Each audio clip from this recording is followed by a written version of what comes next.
మీరు రాత్రి భోజనం కోసం క్యారెట్లు తరిగారు, తొక్కలేమో చెత్తబొట్టులో పడేశారు. వాటిని పడేసే ముందు ఒక్క క్షణం ఆగండి. మీరు విసిరేసిన ఆ నారింజ రంగు తొక్కలు క్యారెట్లో అత్యంత ఉపయోగకరమైన భాగం అని మీకు తెలుసా?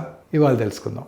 క్యారెట్ తొక్కల్లో పీచు పదార్థము, విటమిన్స్, ముఖ్యంగా ఏ, సి మరియు యాంటీ ఆక్సిడెంట్స్తో నిండి ఉంటాయి. వాటిని విసిరేయడానికి బదులు సూప్లో కనుక వేసినట్టయితే రుచిని, పోషకాలను కూడా పొందవచ్చు. క్రిస్పీ స్నాక్ కావాలంటే ఈ తొక్కల్ని కొద్దిగా నూనె లేదా మసాలాలతో బేక్ చేయండి లేదా ఎయిర్ ఫ్రై చేయండి.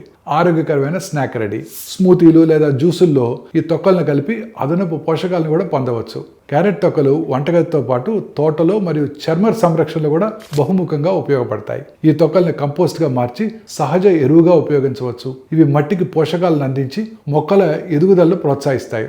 తొక్కల్లోని విటమిన్స్ చర్మాన్ని ప్రకాశవంతంగా చేస్తాయి, సన్నసన్నటి గీతలను తగ్గిస్తాయి మరియు సున్నితమైన ఎక్స్ఫోలియంట్గా పనిచేస్తాయి. తొక్కలను పేస్ట్గా చేసి ఫేస్ మాస్కులో కూడా ఉపయోగించవచ్చు. ఈ నారింజ రంగు తొక్కలు కేవలం వ్యర్థం కాదు, వాటితో చిన్న చిన్న మార్పులు చేస్తే రుచి, ఆరోగ్యం కూడా అందిస్తాయి.